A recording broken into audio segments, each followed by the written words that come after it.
오늘 본문 우리 고린도전서 15장 우리 1절부터 11절 말씀을 중심으로 너희도 이같이 믿었느니라. 너희도 이같이 믿었느니라. 우리 나름대로 우리 믿는다고 하는데 참 어떻게 믿는가?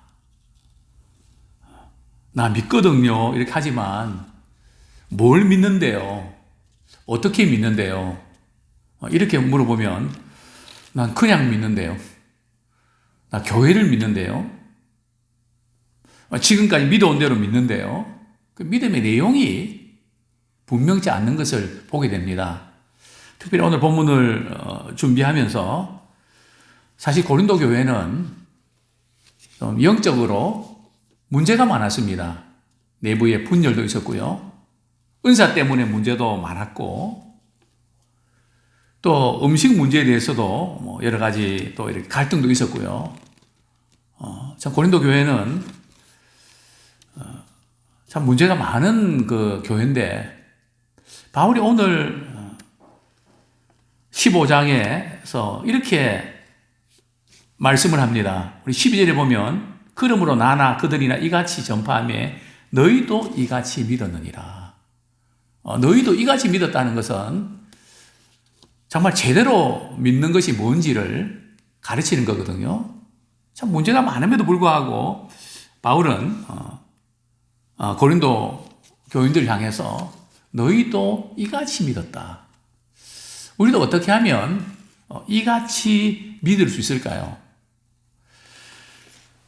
고린도서 15장 우리 1절, 2절 말씀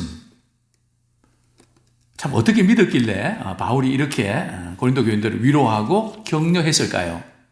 또 우리는 지금 어떻게 믿고 있는 걸까요? 한번 점검하고 도전받는 기회가 되기 원합니다. 1절, 2절 같이 읽겠습니다. 시작. 형제들아, 내가 너희에게 전한 복음을 너희에게 알게 하노니 이는 너희가 받은 것이요 또 그 가운데 선 것이라. 너희가 만일 내가 전한 그 말을 굳게 지키고 헛되이 믿지 아니했으면 그로 말미암아 구원을 받으리라. 아멘. 사도 바울은 고린도 교회 성도들에게 이렇게 언급합니다. 헛되이 믿지 아니했으면 복음을 받았다고 하지만 믿는다고 하지만 어떤 사람들은 헛되이 믿는 그런 사람도 있다는 겁니다. 고린도전서 15장이 부활장인데 십자가의 죽으심은 믿지만 부활 사건은 글쎄요.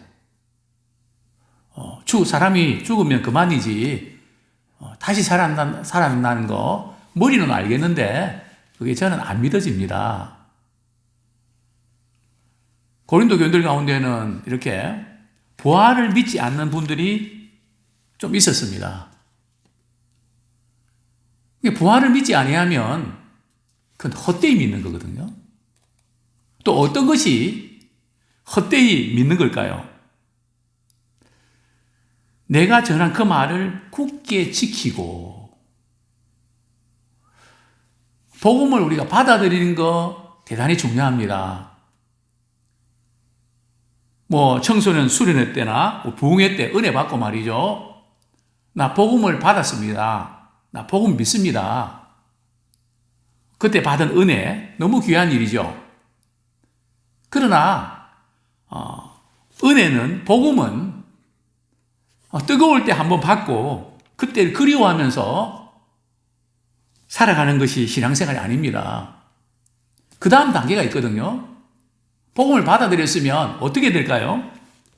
그 가운데 선 것이라. 복음에 서야 됩니다. 즉 생활 가운데 복음이 이루어져야 된다는 거죠. 어떤 분들은 부흥회 때나 집회 때는 복음이 복음인데 살아가는 동안에는 복음이 아닙니다. 이게 사는 건가?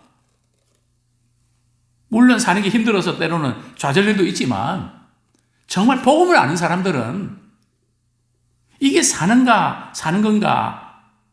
거기에 좌절하지 아니하고 예수의 생명으로 어떤 상황과 어떤 역경 가운데서도 믿음으로 이겨내고 참 주님 주신 은혜 안에서 승리하게 되어 있습니다.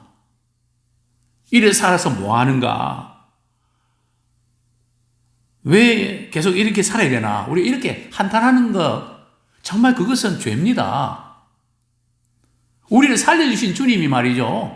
우리 그 이야기를 듣고 있을 때 어떤 심정일까요? 맨날 죽겠다, 죽겠다 그러면 말이죠. 어떻게 될까요? 바울은 하나님의 그 은혜가 헛되지 않아야 된다는 것을 누구보다 잘 알고 있었습니다.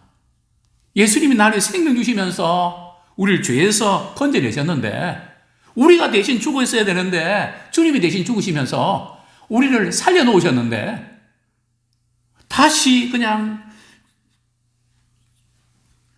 죽지 못해 사는 것처럼 말이죠. 우거지상하고 그냥 이래 살면 뭐 하겠나 이렇게 될 때 주님 심정 한번 생각해 보셨습니까?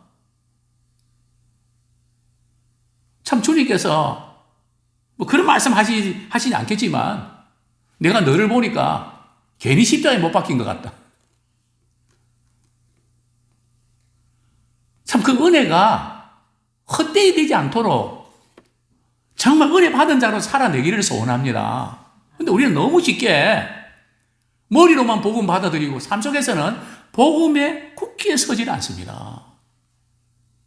매일매일 삶이 참 복음 안에서 굳게 서는 그런 우리가 되기 원합니다. 그래서 우리 자녀들도 우리 친구들도 우리의 표정과 얼굴을 보면 다시 한번 힘을 얻는 용기를 얻는 나도 저렇게 참 살아가야 되겠다. 어떻게 저렇게 하나도 늙지 않고 그대로 살아갈 수 있을까? 우리는 복음에 굳게 서는 삶을 살기 원합니다. 뿐만 아니라 그 복음의 그 말씀을 굳게 지키고 우리 그 말씀을 정말 우리 복음을 받아들였더라면 복음에 합당한 삶을 살아내야 됩니다. 또 그 말씀을 우리 굳게 지켜야 됩니다. 이것이 바로 너희가 이같이 믿었다는 믿음의 비밀입니다. 즉 우리는 복음을 내 것으로 받아들이기를 소원합니다. 또 우리 삶 가운데 복음에 서는 자가 되기 원합니다. 복음이 생활화되어 있는 우리 자신이 참 복음화되어 있는 또 그리고 주신 그 말씀을 굳게 지키는 그럴 때에 그 믿음이 헛되지 않는다는 거죠. 우리가 주일날 교회 와서 은혜 받고 그거로 끝나면 그냥 헛되이 믿는 겁니다. 말씀 한 구절이라도 그 말씀 붙잡고 내가 삶 속에서 살아내는 그게 이제 제대로 믿는 것이죠. 자, 그러면서 복음의 핵심이 뭔가 하면 바로 예수님이 우리의 죄를 위해서 십자가에 못 박혀 죽으시고 무덤에 장사 지낸 바 되시고 그리고 사흘 후에 다시 살아나신 것을 받아들이는 것. 그 좋은 소식이 바로 복음입니다. 우리의 죄를 위해서. 항상 우리는 우리의 삶 가운데 참 복음으로 연결시키는 어떤 문제 속에 빠져 있는 것이 아니라 자칫 잘못하면 우리는 그냥 문제 속에 빠질 수 있습니다. 자녀 문제, 돈 문제, 건강 문제, 그냥 삶의 문제, 정치 문제, 경제 문제, 코로나 문제, 뭐 여러 가지 그 많은 문제에 의해서 이렇게 좌절하고 낙심할 수 있는데 바울은 문제점을 지적하면서도 결국은 복음으로 결론을 내립니다. 복음에 굳게 서라. 그러면서 우리 3절부터 우리 7절까지 우리 같이 한번 읽겠습니다. 시작. 내가 받은 것을 먼저 너희에게 전하였노니 이는 성경대로 그리스도께서 우리 죄를 위하여 죽으시고 장사 지낸 바 되셨다가 성경대로 사흘 만에 다시 살아나사 게바에게 보이시고 후에 12제자에게와 그 후에 500의 형제에게 일시에 보이셨나니 그 중에 지금까지 대다수는 살아있고 어떤 사람은 잠들었으며 그 후에 야고보에게 보이셨으며 그 후에 모든 사도에게와 고까지 읽겠습니다. 보면 예수님께서 우리에게 복음의 소식을 전해주셨는데 바울도 그 복음을 고린도 교인들에게 전했습니다. 예수님께서 왜 십자가에 못 박히셨을까요? 참 우리의 죄를 위해서. 근데 우리의 죄를 위해서 예수님 십자가에 못 박히셨다는 이 사실이 그저 우리가 구원받을 때 일시적으로 예수님이 내 죄 위해서 십자가에 못 박혀 죽으셨어요 하고 그 다음에는 상관이 없는 것이 아니라 우리 삶 속에서 계속 내가 실수하고 내가 말로 잘못하고 또 마음에 상처를 주고 참 내가 이거밖에 안 되나 이런 많은 문제들이 우리가 드러날 때 그때마다 우리는 주님의 복음을 우리가 우리 삶 속에 적용하는 그런 우리가 되길 원합니다. 그런데 이 부분이 잘 안 되는 것 같아요. 자, 바울은 뭐라고 이야기합니까? 자기도 부활의 목격자라고 고백합니다. 그런데 바울의 이름이 몇 번째 나오죠? 맨 마지막으로 나옵니다. 제일 먼저 누가 나오죠? 바로 게바가 나옵니다. 게바는 누굽니까? 베드로죠. 그 다음에는요, 12제자. 근데 여기서 우리가 예수님이 부활하신 걸 보여줄 때 12제자입니까? 11제자입니까?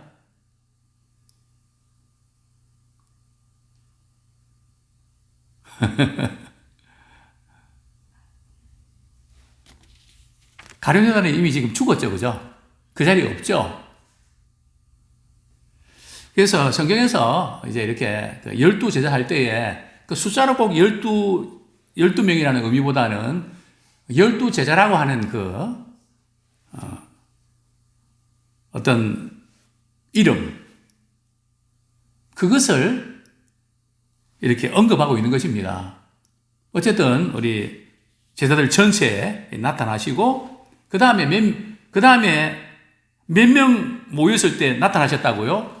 500여 형제. 그러니까 부활의 사건은 여자들에게만 나타난 것도 아니고 남자들에게 개인적으로만 나타난 것도 아니고 제자들 이렇게 12제자들이 모인 그 현장에도 나타났고 속으로 모임에도 나타났고 그리고 500여 형제 어떤 대중 집회에서도 나타났고 그죠? 공개적으로 자신이 부활하신 것을 보여주셨습니다. 이 고린도전서를 기록할 때에 그 중에 테마는 아직도 살아있다고 언급을 합니다. 그 다음에 누구에게 나타났다고요? 야고보에게. 야고보는 누굽니까? 예수님의 동생이죠. 그 야고보에게 나타났던 그런 사건은 성경에 언급은 없습니다. 구체적으로 복음서에는 없는데 분명히 이제 나타난 거죠. 그 후에 모든 사도, 여기에 모든 사도는 12제자입니까?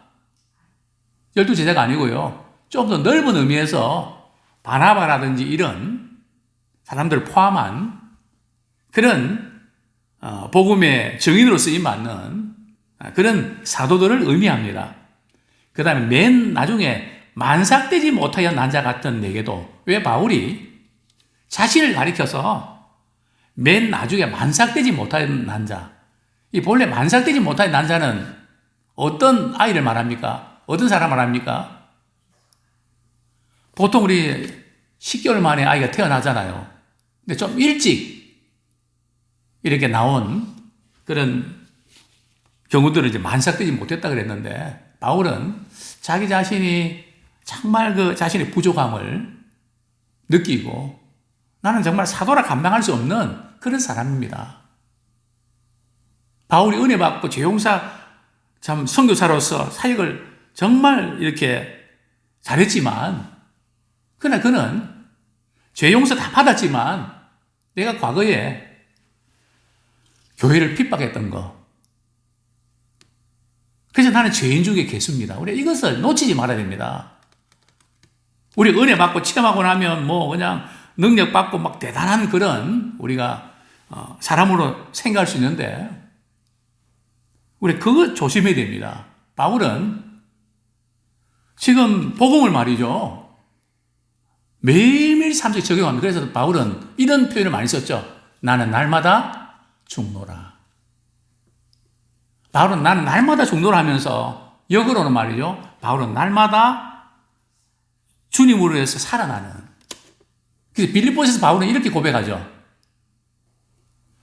나는 십자가의 고난과 부활의 능력에 참여함을 알고 싶다. 바울은 삶의 현장에서 말입니다. 죽은 후에 부활의 능력에 참여하는 게 아니라 우리가 살아가면서 십자가의 그 고난에 참여하고 부활의 능력에 참여하기를 원한다는 거죠. 그것은 바로 주님 때문에 자기가 날마다 죽을 때에 부활의 능력을 체험하게 됩니다. 내가 살아있으면 부활의 능력을 체험하지 못합니다. 그래서 바울은 나는 날마다 죽노라고 고백할 수밖에 없었던 거죠. 자, 우리 9절, 10절 같이 한번 읽겠습니다. 시작. 나는 사도 중에 가장 작은 자라. 나는 하나님의 교회를 박해하였으므로 사도라 칭함받기를 감당하지 못할 자니라. 그러나 내가 나 된 것은 하나님의 은혜로 된 것이니 내게 주신 그의 은혜가 헛되지 아니하여 내가 모든 사도보다 더 많이 수고하였으나 내가 한 것이 아니요 오직 나와 함께 하신 하나님의 은혜로다. 바울은 자신을 가리켜 나는 사도 중에 가장 작은 사람이다. 나는 사도 중에 큰 사람이다. 뭐 그렇게 하지 않고 나는 가장 작은 사람이다. 왜냐하면 하나님의 교회를 박해했기 때문에 그렇다.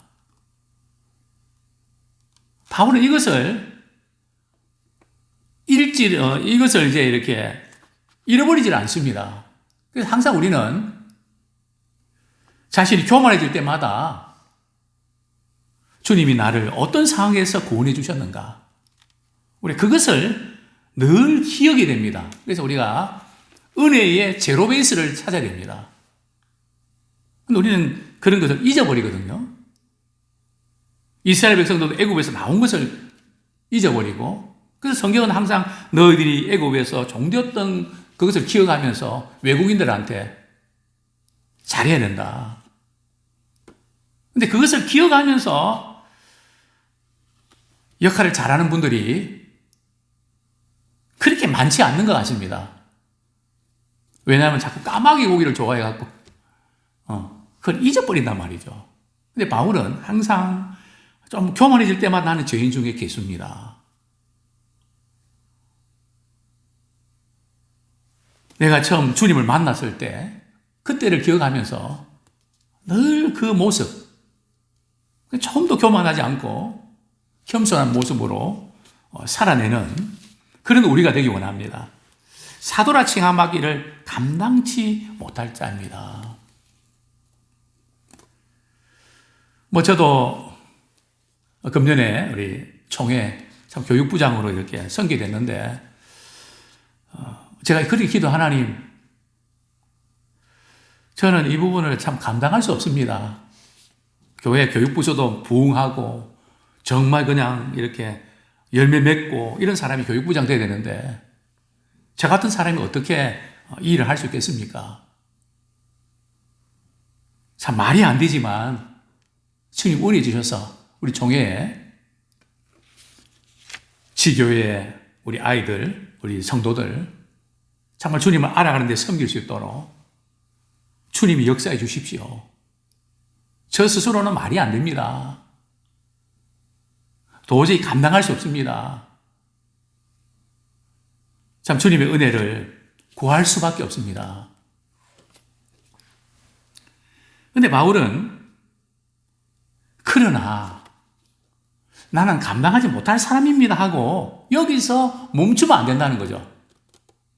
나는 배운 것이 없고 뭐 능력이 없고 그래서 난 못합니다. 이게 참된 겸손이 아니라는 거죠. 참된 겸손은 자기의 부족함을 인정하지만 하나님께서 내게 은혜를 주셔서 나를 통해서 역사하셨습니다. 거기까지 나가야 됩니다. 나는 부족하지만은 주님의 능력으로 이렇게 할 수 있었습니다. 그래야만 나의 나된 것이 하나님의 은혜임을 고백할 수 있는 거죠. 바울은 지금 다른 사도들보다 더 많이 수고했다. 정말 우리 은혜 받았으면 은혜 받은 자로 해서 반응을 해야 되거든요. 은혜 받은 자로서 수고하지 않는 것은 은혜를 모르는 사람입니다. 우리 사람 사이도 그렇지 않습니까? 내가 이렇게 은혜를 받았는데 제가 뭐라도 갚아야 되지 않겠습니까? 몇 주 전에 어떤 분이 제 방에서 참 이렇게 목사님 사모님 너무 수고하셨다고 몸도 바를 모르고 참 감사하다고 또 그런 모습들이 생각이 납니다.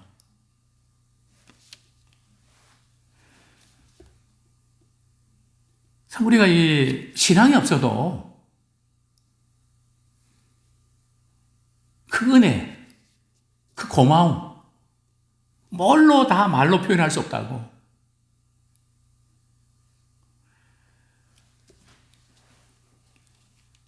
정말 그 표정이나 그 중심이 말이죠. 참 우리 믿음의 사람들이 저보다 인간적으로도 그 고마움을 저렇게 표현하는데 우리 하나님의 은혜를 받았다면 정말 내가 죄로 인해서 영원히 멸망받을 수밖에 없고 죽을 수밖에 없었는데 주님이 내 죄를 위해서 대신 담당하시면서 내가 살아났다. 그 정말 이렇게 살았다는 그 은혜를 알면 그 사랑의 감격에서 뭔들 못하겠습니까? 뭐든지 찾아서 주님 위해서 섬기지 않겠습니까? 즉 은혜 받은 사람은 수고하게 되어 있습니다. 은혜를 표현하게 되어 있습니다. 그런데 만약 은혜를 받았으면서도 수고하지 않는다면 그것은 배은망덕하다 그러죠. 세상 사람도 그렇게 표현합니다. 그래서 바울은 내가 받은 은혜가 얼만데 그 받은 은혜가 헛되지 않게 하기 위해서 얼마나 자기가 수고하는지, 이것은 뭐 이렇게 우리가 수고해야 은혜를 우리 잊고 복을 받는 단순히 그런 개념이 아니고요. 참 구원의 은혜 그 하나만으로도 그 자체가 너무 크기 때문에 영원한 멸망에서 영원한 생명으로 우리가 옮겨졌는데 이 가치를 안다면 나의 시간, 나의 물질, 나의 재능, 그 모든 것 동원해서 정말 주님의 은혜 안에서 우리가 섬기지 않겠냐는 거죠. 또 바울은 고백합니다. 많이 수고했지만 내가 한 것이 아니었다. 참 하나님의 은혜였다. 근데 우리는 말로는 이런 표현을 똑같이 하는데 나와 함께 하신 하나님의 은혜보다는 그래도 내가 똑똑하고 그래도 내가 잘났고 이것이 더 강하지 않나.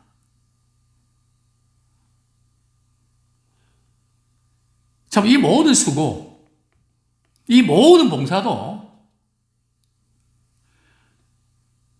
때로는 우리가 주님을 섬기다가 좌절하고 낙심하고 그럴 때마다 포기하고 싶고 그런 때가 많지 않습니까? 그때마다 우리는 주님의 십자가를 생각하고 또 부활의 소망을 갖고 또 마음을 이렇게 추스리면서 또 일어나고 우리 신앙생활은 어떤 때는 산 꼭대기에 올라갔다가 어떤 때는 기분이 우울해서 골짜기 떨어졌다가 늘 반복하는 거 아닙니까? 그래서 우리의 삶은 늘 십자가의 사랑과 부활의 능력을 체험하는 겁니다. 그런 점에서 모든 것이 하나님의 은혜라는 말이죠.